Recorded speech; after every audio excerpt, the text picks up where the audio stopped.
long time ago. I know it wasn't necessary, but it was a valid announcement.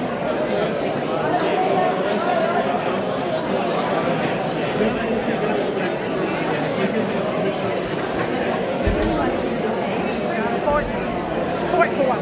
Excuse me.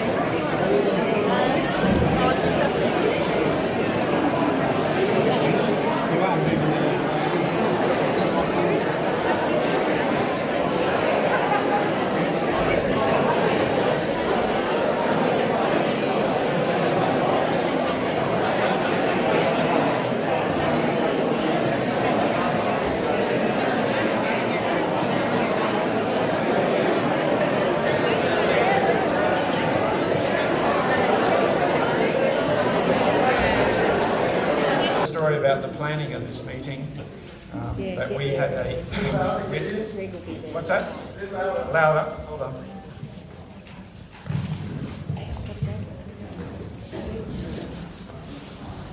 Thank you for coming, and as I was saying, we had some problems with the venue that we had selected for this meeting.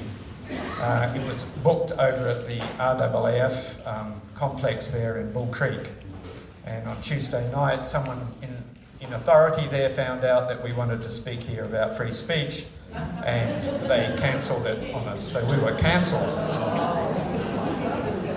And there was, look, I won't go into any details, but there was a lot of turmoil from that moment on, and thankfully the All Nations Presbyterian Church here came through and we got this venue.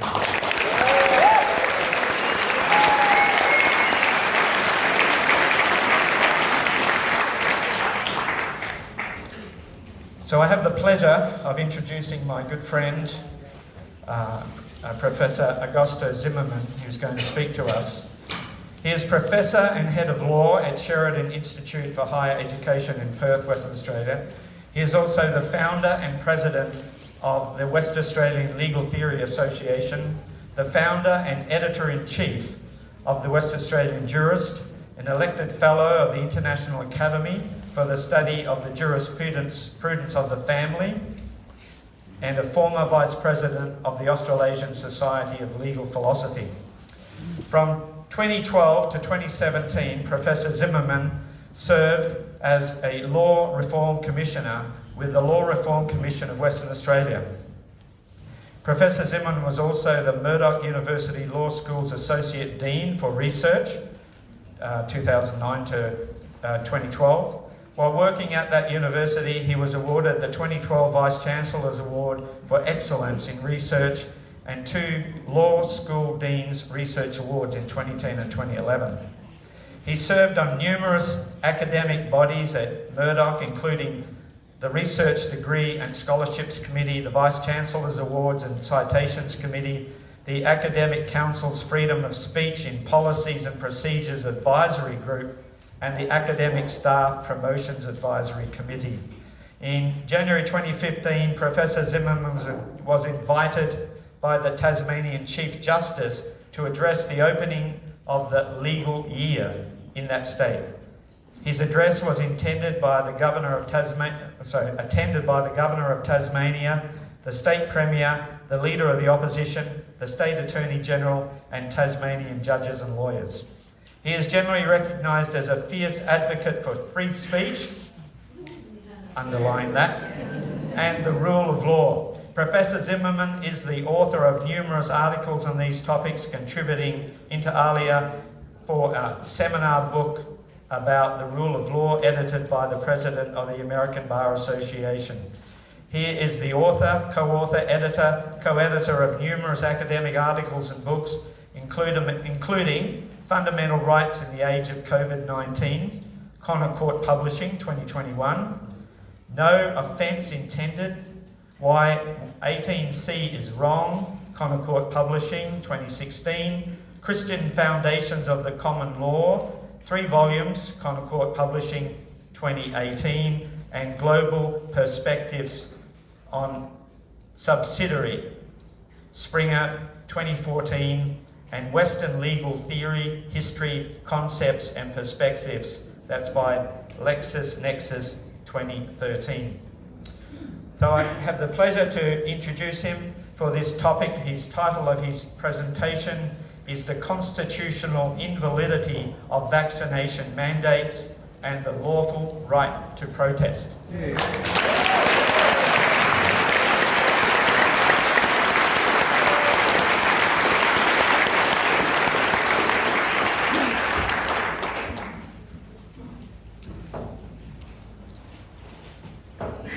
Thank you. It is a privilege and an honor to be present. Can you hear? Yes. All right. It is a privilege and a great honor to be attending this meeting as a speaker. I am absolutely humbled by the numbers that I'm seeing in front of me. And I must say that it is something that I would like to perhaps not have to be doing. It's not my pleasure to be present today, but it's my duty. And it is something that I must say I'm not using for my own benefit. It's for the benefit of my people. And I will support you.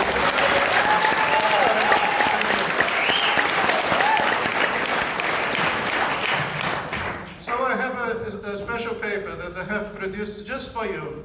It has never been published. It's just for the attendance of this event. Thank you very much for your generous presence.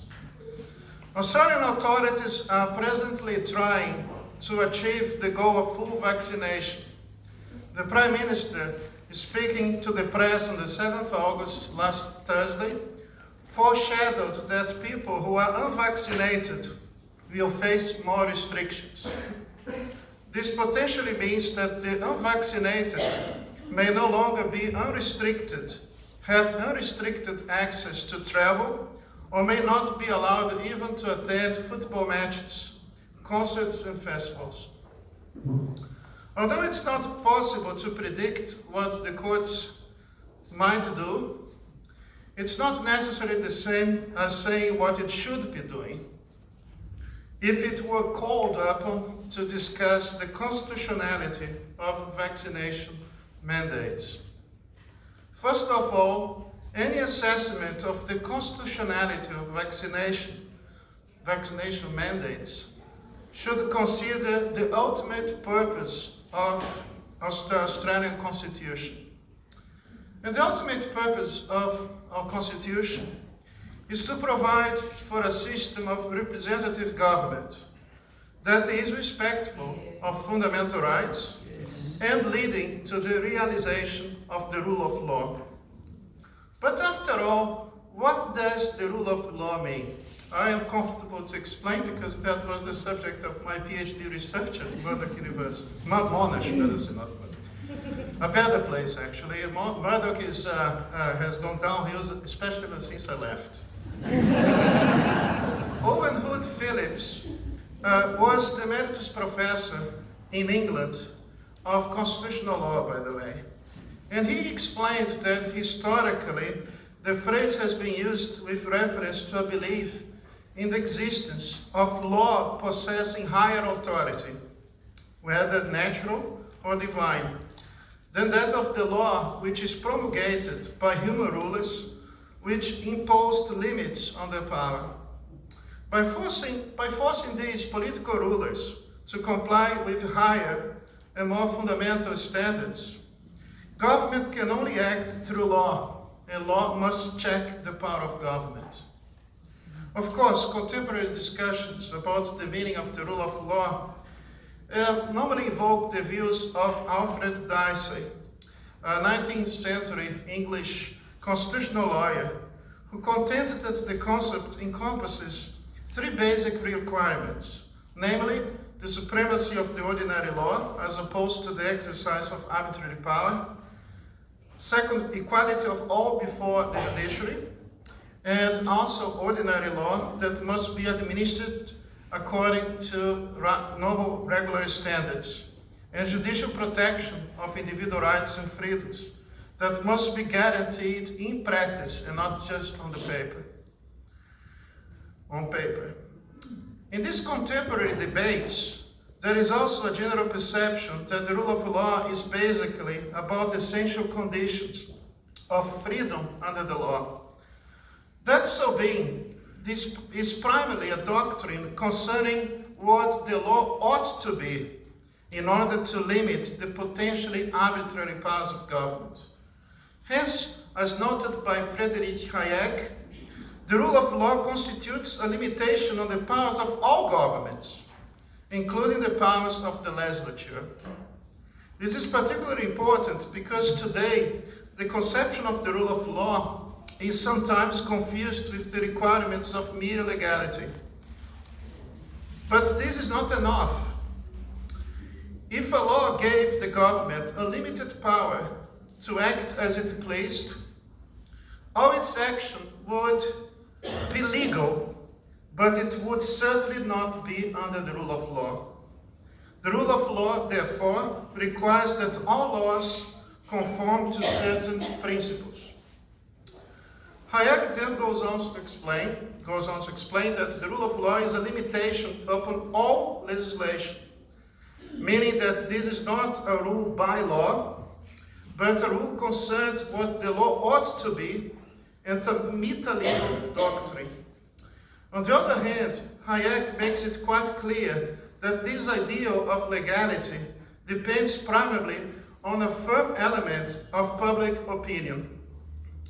That so being, Hayek makes this important observation, and I quote, "If the rule of law is represented as an impracticable and even undesirable ideal, and people cease to strive for its realization, it will rapidly disappear.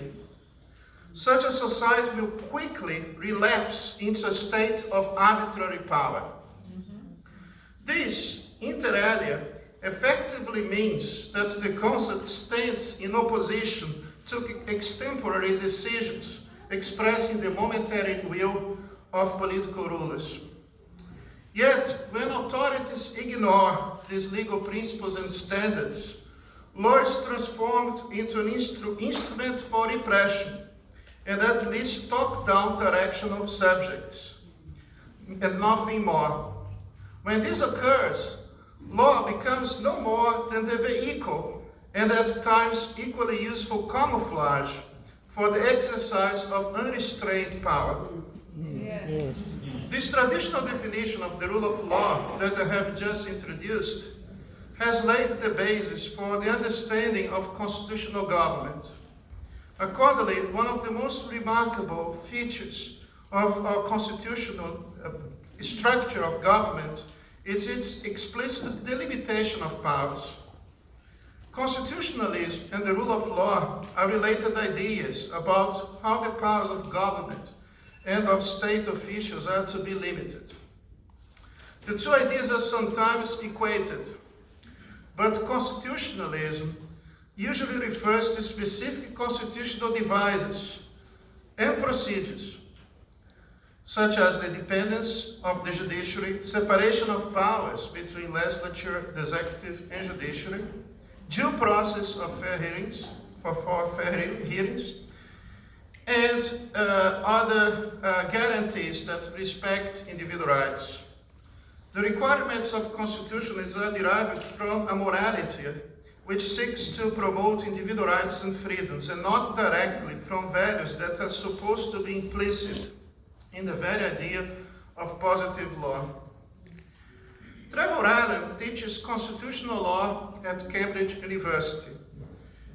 As he points out, the rule of law encompasses traditional ideas about individual liberty and natural justice, and more generally, ideas about the requirements of justice and fairness in the relations between governors and the governed. Under a rule of law system, says Professor Allen, the law is to be constituting a bulwark between governors and governed, shielding the individual from hostile discrimination on the part of those with political power. He then goes on to remind us that in the mouth of a British constitutional lawyer, the phrase rule of law means a corpus of basic principles and values, which together lead some stability and coherence to the legal order. These basic principles and values, according to Professor Allen, helps to define the nature of the Constitution, reflecting constitutional history and generating expectations about the conduct and character of modern government. Allegiance to the rule of law is not therefore a technical or even lawyerly commitment. It's necessarily allegiance to a political philosophy, albeit a practical one, a practical philosophy grounded in existing constitutional traditions. In drafting the Australian Constitution, the framers had all these standards and aspirations in mind. As such, they sought to carefully distribute and therefore limit the powers of the state. This distribution and limitation upon governmental powers was chosen because of the intelligent perception that unrestrained powers are always, these powers, inimical to freedom and happiness. In this sense, the idea that constitutional provisions protect fundamental legal rights plays a prominent role in understanding these express limitations, and indeed the implied constitutional limitations which are naturally derived from them. Accordingly, the Australian Constitution allocates the areas of legislative power to the federal government, primarily in sections 51 and 52 of the Commonwealth Constitution, with these powers being variously exclusive or concurrent with the Australian states. In this context, the Constitution was amended in a referendum in 1946 to include Section 51, 23A. This provision determines that the federal parliament, among other things, can make laws with respect to, and I quote, the provision of pharmaceutical, sickness, and hospital benefits, medical and dental services, but not so as to authorize any form of civil conscription. Take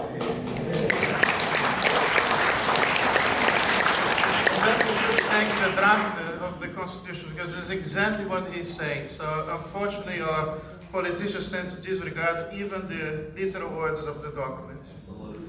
This provision allows for the granting of various services by the federal government, but not to the extent of authorizing any form of civil conscription. The concept of civil conscription, by the way, was first established by the High Court in a 1949 case called the British Association and Commonwealth. Legislation which required that medical practitioners use a particular government prescription form as part of a scheme to provide pharmaceutical benefits was declared constitutionally valid as a form of civil conscription. In the opinion of the then Chief Justice Latham, civil conscription included not only the legal compulsion to engage in particular conducts, but also the imposition of a duty to perform work in a particular way. Justice Williams, in his judgment, stated that the expression actually invalidates, and I quote from him, all legislation which compels medical practitioners to provide any form of service. That's coming from this decision by Justice Williams. Hence, if the medical profession were directed by government to mandatorily vaccinate people, such directions would constitute an unconstitutional form of civil conscription. Such direction would interfere with the relationship between doctor and patient, a relationship which is based on contract and trust. Of course, a doctor who freely performs his or her medical service does not create conscription. However, as Justice Webb so clearly explained, and I quote from Justice Webb, when Parliament comes between patient and doctor and makes the lawful continuance of the relationship as such dependent upon a condition enforceable by fine, that the doctor shall render the patient a special service, unless that service is waived by the patient, it creates a situation that is unconstitutional because it amounts to a form of civil conscription. And that's Justice Webb's words. So in 2009, in Wong and Commonwealth, Chief Justice French, Robert French, and Justice Dummel held that civil conscription is a compulsion or coercion in the legal and practical sense to carry out work or provide any medical services. Justice Kirby opined that the purpose of prohibiting such conscription was to ensure that the relationship between medical practitioner and patient can continue to be governed by contract, where there is an intention of the parties to be engaged in such a contract. For him, the test where the civil conscription has been imposed is whether the impugnant regulation, by its details and burdens, intrudes impermissibly into the private consensual arrangements between the providers of medical services and individual recipients of such services. This view, by the way, happens to be supported by international human rights legislation, particularly via the Nuremberg Code, an ethics code relied upon during the Nazi doctors' trials in the city of Nuremberg in Germany. This code has as its first principle the willingness and informed consent of the individual to receive medical treatment or to participate in an experiment.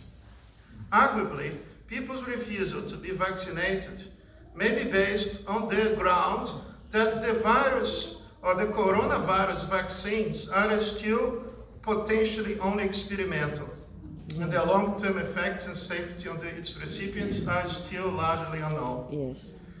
Of course, it goes out without saying that compulsory vaccination adversely affects the democratic principle of equality before the law and the equality of all. In Leith and Commonwealth, Justice Dean and Justice Tuhey referred to the preamble to the Australian Constitution to support their argument that the principle of equality is embedded impliedly in the Constitution. They said, and I quote, that the essential or underlying theoretical equality of all persons under the law, and therefore the courts is, and what they should do, has been a fundamental and generally beneficial doctrine of the common law, and a basic prescript of the administration of justice under our system of constitutional government. The deliberate exclusion of those who reject experimental vaccination from participation in certain activities discriminates them on the grounds of vaccine status. This apartheid type situation effectively amounts to a violation of a basic right of the individual, the constitutionality of which is extremely doubtful, given the jurisprudence, the very jurisprudence of the High Court, already indicating that what cannot be done directly cannot also be achieved indirectly without violating Section 51 of the Constitution. This point was addressed in a comment by Justice Webb in British Medical Association and Commonwealth. If Parliament cannot lawfully do this, that's a quote from Justice Webb. Now, so I'm quoting now from Justice Webb. It's not my words anymore. If Parliament cannot lawfully do this directly by legal means, it cannot lawfully do it indirectly by creating a situation as distinct from merely taking advantage of one, in which the individual is left with no real choice but compliance. Yes. That is something clearly stated by Justice Webb in this particular case. As can be seen, if governments cannot force everyone to be vaccinated, they certainly cannot indirectly create a situation in which everyone would be forced to take the vaccine. In other words, the jurisprudence of the High Court is very clear. It indicates that no legislation, state or federal, can impose limitations on the rights of the citizens. Yeah. that directly or indirectly amount to a form of civil conscription. On this view, the vaccinated still remain equal members of a democratic society, and they cannot be treated as lower class citizens. To resume, thank you.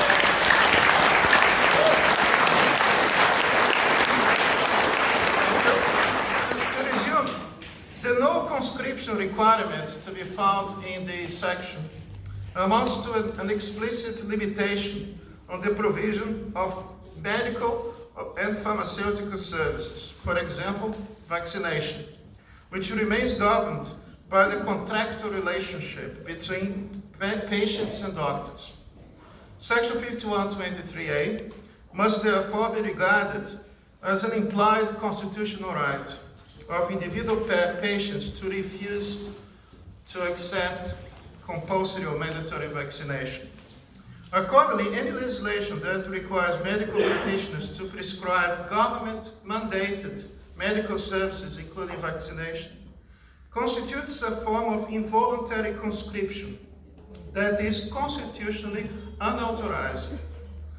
To this effect, Justice Webb's statement in British Medical Association also indicates that even if the medical doctor were compelled to provide such a vaccination service, the patient has the constitutional right to waive the service. The patient has the constitutional right to waive the service. In other words, just to make it patently clear, no government in this country is constitutionally authorized to force or compel any person or group of persons to take vaccination or a medical procedure against their own voluntary will. And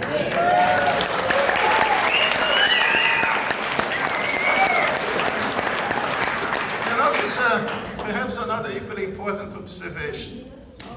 I'm quite afraid that the people of this country, my fellow citizens, have passively watched their elected representatives use a broad range of extra constitutional powers to remove numerous of their fundamental legal rights and to acquire almost absolute power and control over every single aspect of our lives and the lives of our children.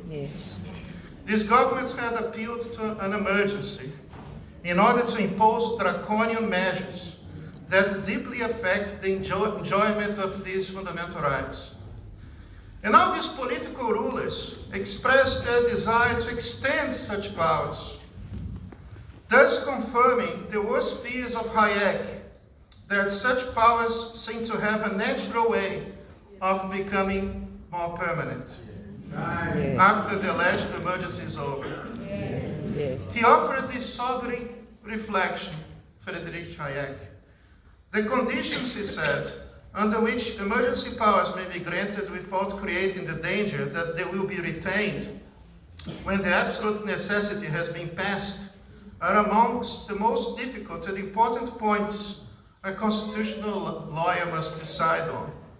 Emergencies, he said, have always been the pretext on which the safeguards of liberty have been eroded. And once they are suspended, it's not difficult to envisage for anyone who has assumed such emergency power that these powers will persist. Emergency powers result in the dramatic growth of arbitrary power and unnecessary, unrestrained control over the citizens. As stated by German jurist Carl Smith in his Political Theology, once a state of emergency has been declared, the decision exempts the political authority from any normative restraint and renders it absolute in the truest sense of the word. This certainly appears to be the case in Australia now. However, it's quite disheartening to see so many of my fellow citizens being patronizing our others and speaking down about their fellow citizens. As noted by Chris Kenny, some of the worst aspects of our society have been revealed and come to the fore through panic buying. hysterical reporting dependency, and from some, a masochistic desire to obey. It is becoming increasingly more difficult to not have a bit of impatient and to not agree with Mr. Kenny. Indeed, the response to this alleged virus epidemic or pandemic has prompted far too many of my citizens to effectively treat their fellow citizens as their deadly enemies. Yes. Dangerous carriers of a potentially lethal disease. As Harry Ergus pointed out in an article published by the Australian newspaper, being surrounded by people wearing masks coats daily life with a deep glaze of oddness, casting on ourselves and everyone around us simultaneously at risk, contaminable, or contaminated. Yeah. This actually reminds me, and I have to say, of a leading figure in early American history, Benjamin Franklin, who once said, "Those who would give up essential liberty to purchase a little temporary safety deserve neither liberty nor safety."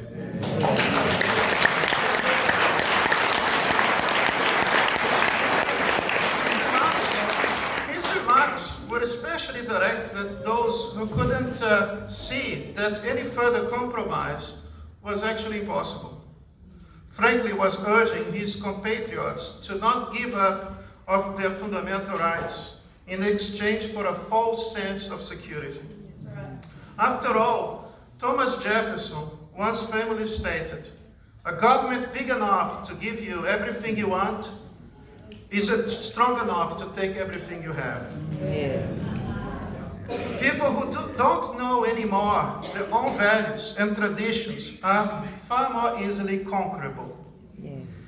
I have already explained what the concept of the rule of law means according to our values and traditions. That so being, perhaps I should like to conclude this presentation with a quote from William Pitt, the first Earl of Chatham. He served as Prime Minister of Great Britain in the middle of the 18th century. Historians also call him William Pitt the Elder, to distinguish him from his son, William Pitt the Younger.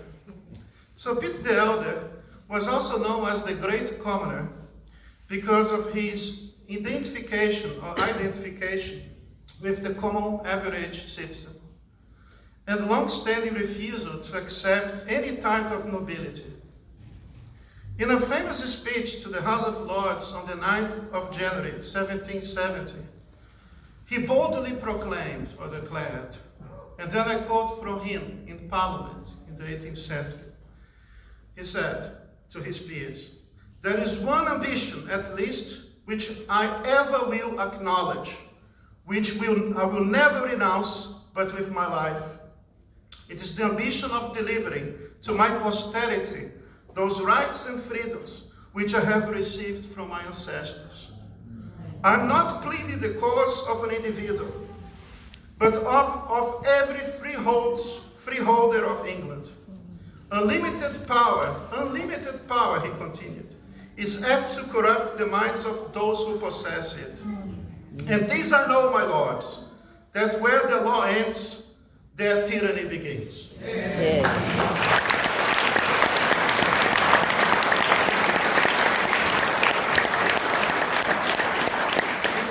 An Irish politician, lawyer and judge, John Beaufort, the greatest people's advocate of the 18th century, who once said, "The condition upon which God has given liberty to man is eternal vigilance, which condition, if he breaks, servitude is at once the consequence of his crime and his omission, and the punishment of his guilty.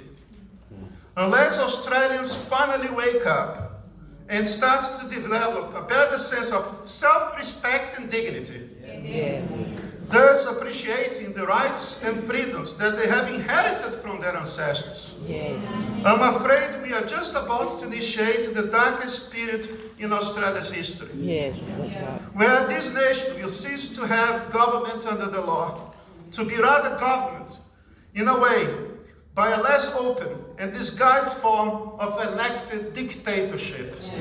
The price of liberty is eternal vigilance. God bless you, and let's fight for freedom!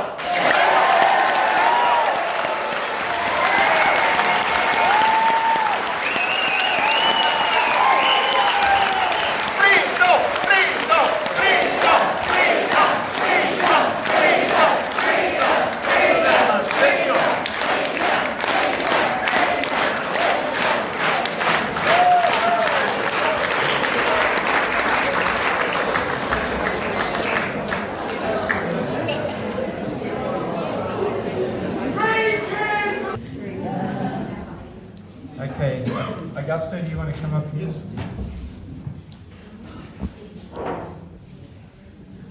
Okay, there's a lady in the front here. You had your hands up first. Thank you very much. You said that they can't do what they're doing, but how do we stop it? Yeah. And how do we stop them from doing it? Because they're standing up and going, no, we're not doing it, and they're bringing out the spell. What do we do? Well, thank you. I'll repeat all the questions so everyone can hear it. Essentially, the question is, what can we do to stop them? This is a very good question. That particular Irish statesman from the 19th century put it in such clear terms that I couldn't do better. He says that the price of liberty is indeed eternal vigilance. And the political and judicial elites are not going to do anything that you expect unless you exercise pressure and tell them that they have to do the right thing. Well, as I said in my comments, one thing is what the High Court should be doing, what it ought to do. Another is what it might do, because unfortunately we have seen the High Court disappointing us on so many occasions, especially more recently. But as I say, my speech is not to please judges, it's to tell them that they should do the right thing. And the solution, in my opinion, is more than just judicial or going to the courts. Is political mobilization. And the fact that we have to understand that your freedoms are at risk now, and you have to do everything you can to give this heritage that you have received and pass this on to your future generations. Thank you. I know that is disappointing, but it's as a judge, I'm a former lawyer for a commission and a legal academic. Thank God I'm not a judge. But I'll tell you one thing, because it gives so much work, and I prefer far more to continue writing my academic papers. But what I'm going to say very clear to you is that we should not be expecting others to do what you can do by yourself. Certainly politicians are elected. We still, I hope, to have a democracy in place in this country. Just take the name of these politicians and never vote for them again.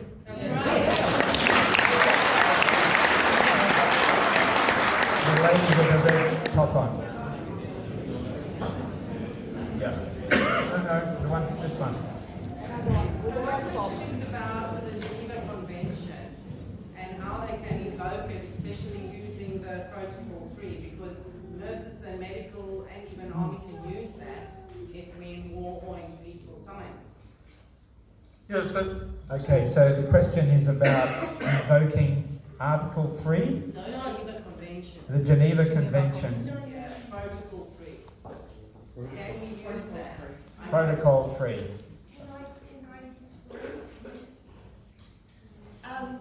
We actually have a law. Can I talk? It doesn't matter about Don't worry that. about your shoes.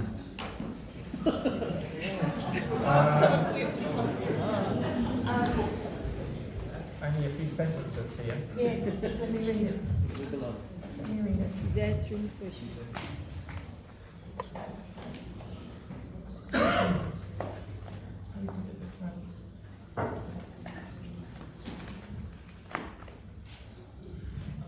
How many people have heard of Article 61 of the Magna Carta? Can you put your hands up?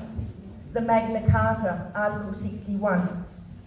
So the Magna Carta is actually still in force. It was invoked on the 23rd of March 2001 by Her Majesty the Queen of England. It is worldwide. It is an international treaty of Nice.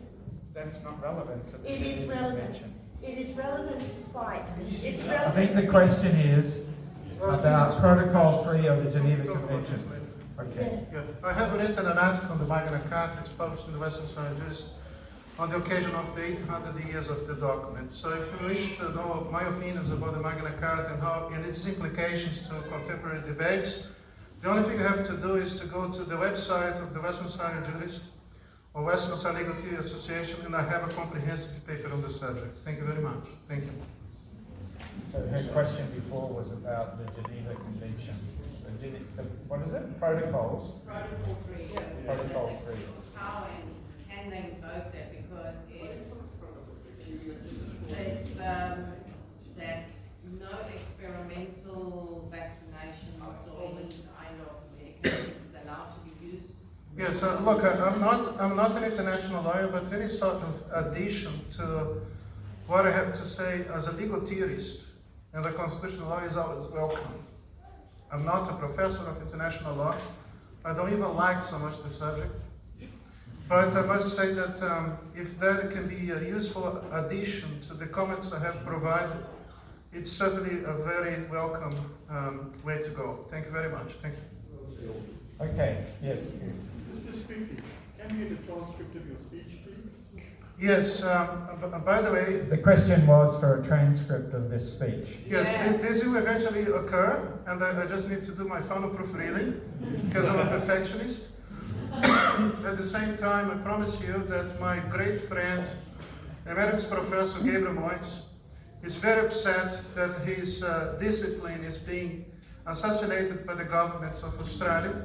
He's the leading constitutional lawyer in this country, has written the most seminal work on the subject of constitutional law, basically revisiting the work of a very prominent academic called Professor Lamb. And this great friend of mine, responsible for my presence in this country because he brought me to Australia to be working with him. We are very discouraged and depressed, it's not a good word, upset is a better word, about what's happening. And we are going to write a very comprehensive paper related to what I have discussed on this occasion. So very soon there will be a very comprehensive paper on the subject, but I also have, and that's my promise to you, a version of this paper that I have delivered today. Thank you very much. God bless you.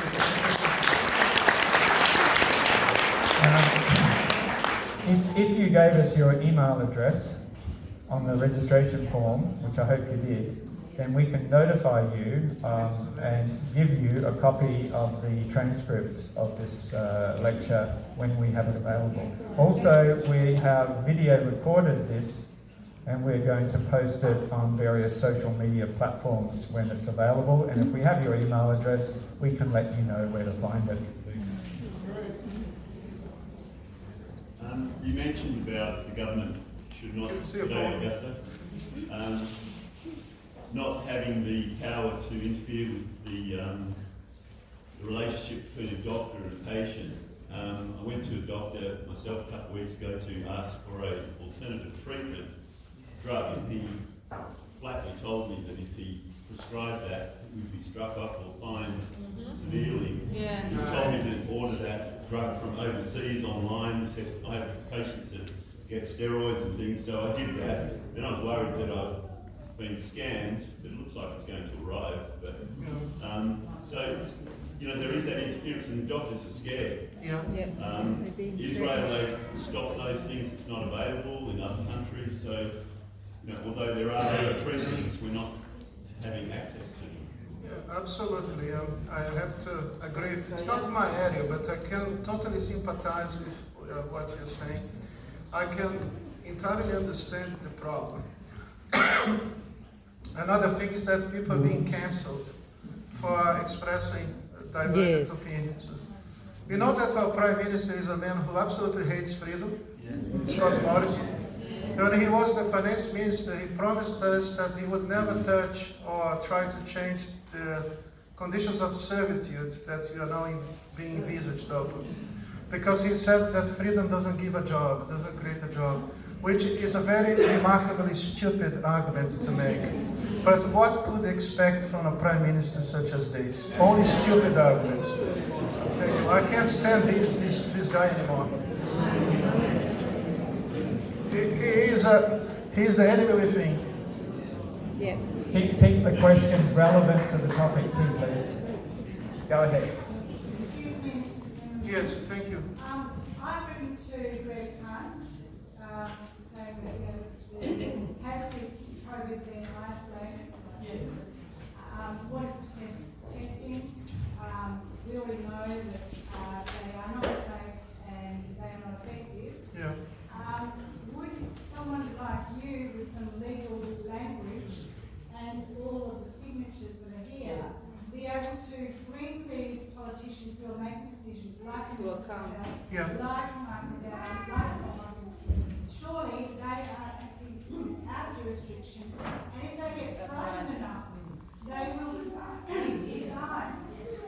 Yes. I think we should put some of our weight into making them aware that we know what they're doing Yeah. That's right. Well, look, thank you very much. And certainly, if you, being an educated person, knowing your rights and discussing these matters with politicians, they have to hear to what you have to say. And everybody should do the same. So my role now, I think, remains perhaps more important than ever as an educator. I'm going to be running a course at Sheridan on foundations of constitutional government to equip you to fight for your rights and freedoms. And what you are doing is very important, and I commend you on your commitment as a citizen to protect this, the common good, advance the common good. That's so important. Can I say something about freedom of speech? That's so important. Don't forget that even politicians are being cancelled at the present moment. Yes. You have that Craig Kelly having his sacrosanct right to free speech that is directly acknowledged by the Bill of Rights, being violated by the Prime Minister and the leader of the opposition in this country. Yes, shocking. Yes. Thanks, mate. All that's really telling the truth. And you know, so many. So just to that lady's point and everything that's on each person's mind today, what do we do about this? We have to understand that our state government is acting the way they are, or enacting under the powers of the emergency powers, because they've extended it. So who do we hold to account? We have organised a lobbying activity this Wednesday morning. 9 a.m. we're meeting for a quick lobbying session, training session, and then we're going across the road from the cafe to Reece Whitby's office, who's a Minister for Emergency Services, who has signed off on these emergency powers time and time again without due process, without transparency, and without evidence, medical, scientific or legal evidence as to why they're signing off on it. So if you'd like to join us this Wednesday morning, please put either your signature or your body behind these activities, and we need to do more of this.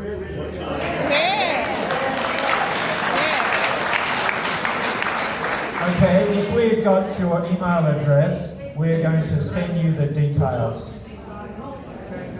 Can I say something She's about... going to give us the information and we'll let you know. I'm sorry, I just need to say something about the High Court again and legal possible challenges, court legal challenges. I must say to you that when I was teaching at Murdoch, I was one of the few in the country legal academics who would teach common law history. So when you talk about Magna Carta or Bill of Rights, or perhaps even the contributions of the greatest common lawyers, 99.9% of the lawyers in this country are legal practitioners and nothing else. So they actually do not know the law properly, as they should. Unless you actually study under my watch. And then you have to read Blackstone, you have to read Cook, you have to read John Fortescue and many others. By the way, I still have 7 copies of my Foundations of the Common Law in England. I'm selling for, how much? $40. $40 needs to be cash, but I just They're going want to be signed copies. I just want to tell you that all these things, in my opinion, it's almost like speaking a Greek language to people who don't understand because they have not been trained to understand That's right. such things. That's right. Okay, the lady in the red top, you.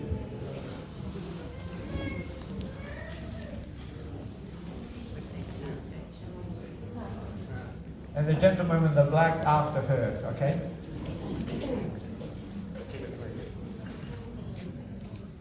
Hi, I'd like to speak for all of the disabled people in the community. Oh, yeah. So, what you're going through now, disabled people, people who have suffered from mental illness, mental trauma, history of incest, they've been suffering from this their whole life. They've been in lockdown, they've been involuntary incarcerated in jails, their mental institutions. Greylands is 100 years old. They're using their history as Royal Commission into the Church fiasco. They're using that history against them to steal their homes via the public trustee. And guardianship racket. I don't know if any of you know about this. I've told everybody, state, federal ministers in power, in opposition, senators that are not in power, they're in power, everyone from here to Timbuktu. I've been arrested by police trying to get my friends out of there. Every inquest into their deaths in Greylands has been ruled natural causes. It's not natural causes, it's gastrointestinal hypermotility, the side effects of these antipsychotics. There is no independent audit into these deaths. There's been 3 parliamentary inquiries to shut that place down. Nazi Germany don't have these facilities, but we do. There's not an outcry, there's not a protest. I cannot get anyone to come down to Greylands to do a protest. So as a result of me being the whistleblower, they're now deeming me to lack mental capacity and they're coming after my home because I'm fighting a fraudulent bank loan and I have got no mental capacity to defend that action. Now, I raised the constitutional issue in the Supreme Court. I had Judge Fatherly, whoever he is, saying the Section 109 doesn't apply here. And I said, well, a register made the decision to refer this matter to the public trustee that I lack capacity. The land is unconscionable. It's not to do with my mental health. I have PTSD from my historic incest. Don't even go there. The legal avenue that you went down was not even a legal argument. A register can't make that decision. And I quoted Section 109, when it's invalid with the state, the Section 109 is applicable. No, it's not. And I quoted several precedents from the High Court. And the High Court is not applicable in the WA Supreme Court. I think you've had. Yeah, okay. But as a disabled person, I don't get legal aid, I don't get law access. What I'm getting at is I don't have any support from any Perth patriots. I don't have any disability advocacy. And to look at me, guess what? I don't look disabled. Well, they've heard you. But the other 7 women are in there calling me every day saying, help us, because they're killing us with 240-volt cattle prods. Okay. No one's doing anything. Thank you. Thank you. Thank you.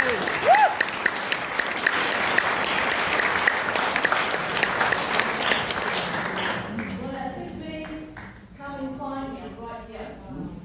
If you can help her, find her afterwards. Keep it short. Hi, Augustin. Hey, good to see you.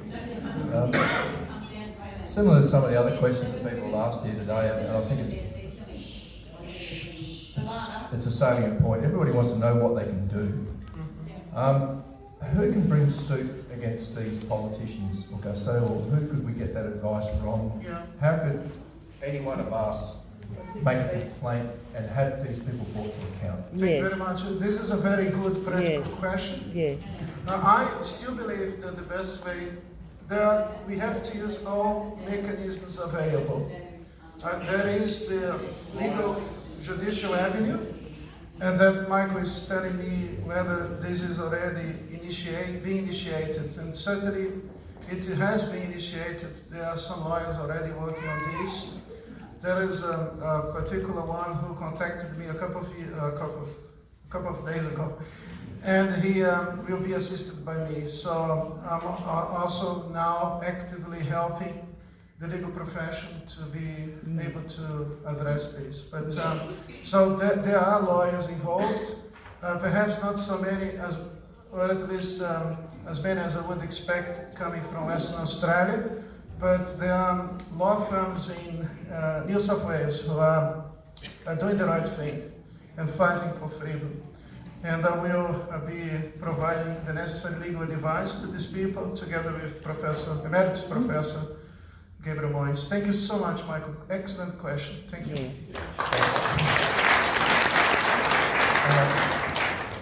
Keep it on topic, please. Me? Yes, hi, I'm Dawn. I'd like to ask the question, are you aware of David Walter's petition of right and that particular process? Are you aware of this? No. Okay, can I please sorry. reach out to you? We are a handful of people in WA and throughout Australia have put a petition of right to the Crown. So according to the petition of right of, I think it's 1628. So what we're doing is we're under the, sorry, I'm a bit nervous here. Under the Companies Act and the Partnership Act of 1948, which has the royal seal, the same as the WA Constitution, we are equal shareholders in the Commonwealth of Australia. We are not customers of GovCode, and we all need to get familiar with the petition. Get onto David Walter's document. It is watertight. So please can you look at that, because this is what we're doing. And Thank you. we've written Thank it you. out, and it's Yes, Judy.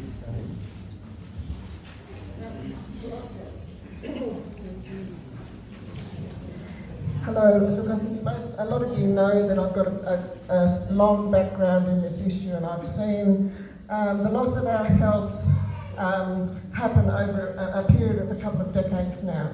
So one of the solutions I see to the problem is the doctors and nurses. Because what we have here is a breach of medical ethics, and doctors not being allowed to put their patients' best interests first anymore. And under the Geneva Convention, doctors are told that they're not allowed to use their knowledge to remove human rights. So over 2 decades, we've watched as not only the medical ethics have been removed from our doctors, but also our government has breached many international human rights codes, as in the Nuremberg Code. So the solution I see is to assist in the education of doctors. All right? Now, could you please note the COVID Medical Network? They are the Australian doctors who have just come out. On their website is a letter, an open letter to all GPs, informing them of their duty to uphold informed consent. Okay, now there's one other website I want you to remember as well. It's People for Safe Vaccines. We have the lawyers coming out, that's one firm. They've also provided templates which provide all the information saying that these are experimental injections. So what I'm suggesting that everyone here does is get hold of those 2 letters, right, the template letters from the COVID Medical Network, and make an appointment with your doctors. We need to educate the doctors with the information they're not being provided with from their medical education, because that is coming from the pharmaceutical companies. So don't treat your doctors and nurses like the enemy. They are the ones that can save us here. Please assist in their education, have that discussion about informed consent. The doctor's open letter has a lot of information there that you can discuss with them that they are not aware of about this injection. Okay? If those doctors are promoting it to their patients without fully informed consent, that is genocide. Okay? So we do have the doctors, we do have the lawyers standing up now, and my other action plan is mass non-compliance. These are lies we are being told with non-transparent information. We must not comply because that is the only way back to normal. Thank you.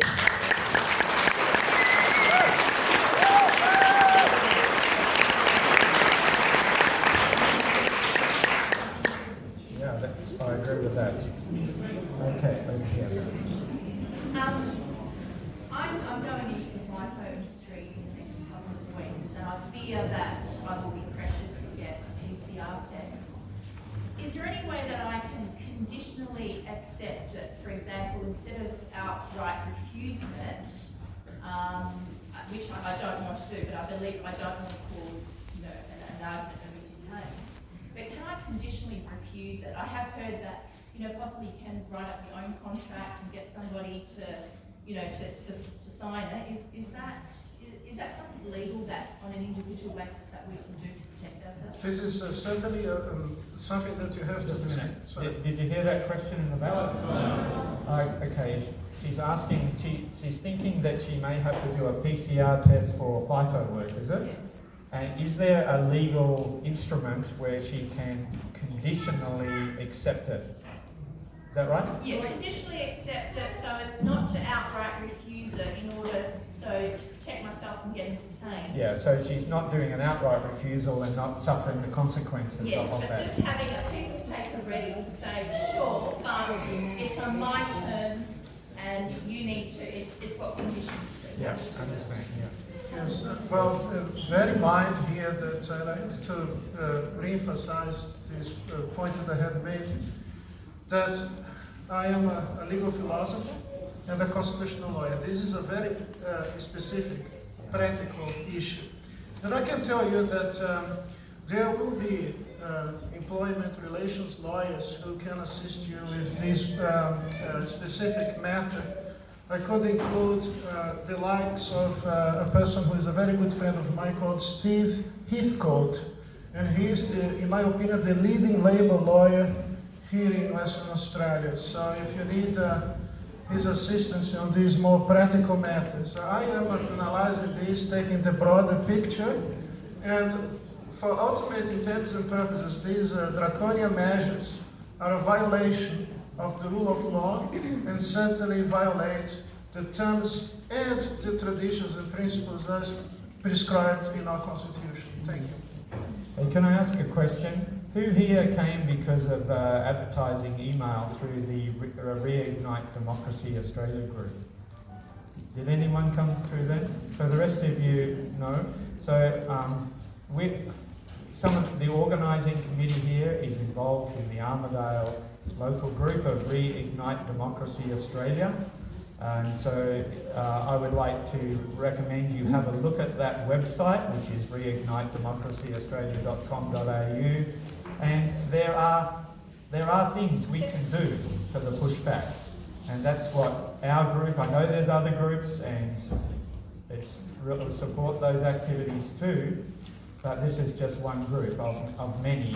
And so have a look at that, and I'll put a few single page A5 size little flyers up the front there that have that address and a little bit of information. Okay, so another question. We only have a few minutes left on questions. The gentleman right down the back there. Yep. A lot of the decisions have been made and put out by Garran solicitors and other people, including federally. A lot of these decisions seem to be quite spurious and also very, very confusing. Can we get an FOI to find out where they're getting all their information from, who's making the decisions for them, whose parts are wrong, is it coming from group hockey, etc., etc. Can we get an FOI for them to categorically say this is where we get our information? Because at the moment, no one knows. You should be able to have all this information always disclosed, because this is a basic principle of the system of representative parliamentary government, that the governments must be accountable to the people. So my answer to you is very simple. Some of our politicians in this country, they feel as they are superior as individuals above the law. Yes. When I was a law reform commissioner, one thing that amazed me is the level of hatred and even disregard that they have for the people. Yeah. When I was a law reform commissioner, we even tried to amend the Violence Restraining Orders Act, because I have seen innocent people being evicted from their properties and losing access to the kids. So the violation of fundamental rights is taking place in this country for a long time, and the undermining of due process of law and principles of natural justice are taking place for a long time, regardless of political party orientations. The Liberal Party is always also in the business of undermining fundamental rights. So we need to declare peacefully, if I can say, a sort of war against the arbitrary authoritarian behavior of our political ruling class. I don't call them the elites because they don't deserve such a name.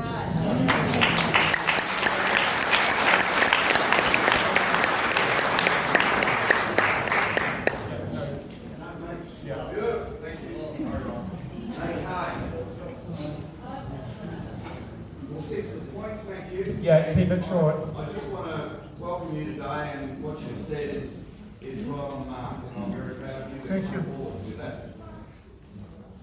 Notwithstanding that we all have our constitutional guarantees, the question I pose, does the prohibition on civil conscription apply equally to the state governments as it does to the Commonwealth? And did you know the document that you gave me, does the West Australian Public Health Act of 2016 overcome the prohibition found in 2.3 of the WA Constitution? Thank you very much. The WA Constitution is an ordinary piece of legislation because the only rigid and basically unflexible constitution that we have in this country happens to be the Commonwealth Constitution. The Western Australian Constitution can be amended by a simple majority in Parliament. There is only one limitation to that, is subjecting the Parliament to what is described as minimum form requirements. So the Western Australian Constitution is not such a strong protection, and it has been amended by majority vote in Parliament on many, many occasions. So the best part of the question is actually about the Constitution, the Australian Constitution.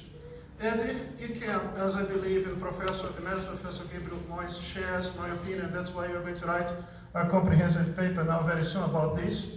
I just have to finish to do this work with him. If that can be civil conscription regarded as a prohibition because it affects a fundamental freedom of the patient to be subject or not to medical services, that should be extended to a prohibition in which the states have to be complied with. So my answer to you, as a legal philosopher, a constitutional lawyer, and a person whose the left has awarded with the Vice Chancellor's for Excellence in Research, so the left has always acknowledged my contributions. My answer to you is that the states are under that particular provision. Why? Because this is an implied constitutional right of the individual, and as such, it necessarily has to be extended to the operations of the state regulations and laws. Thank you very much. Okay, thank you. That was the last question. Thank you very much for coming. And as I said, if we have your details on the registration forms, we will give you... Thank you very much for your presence. God bless you. Thank you.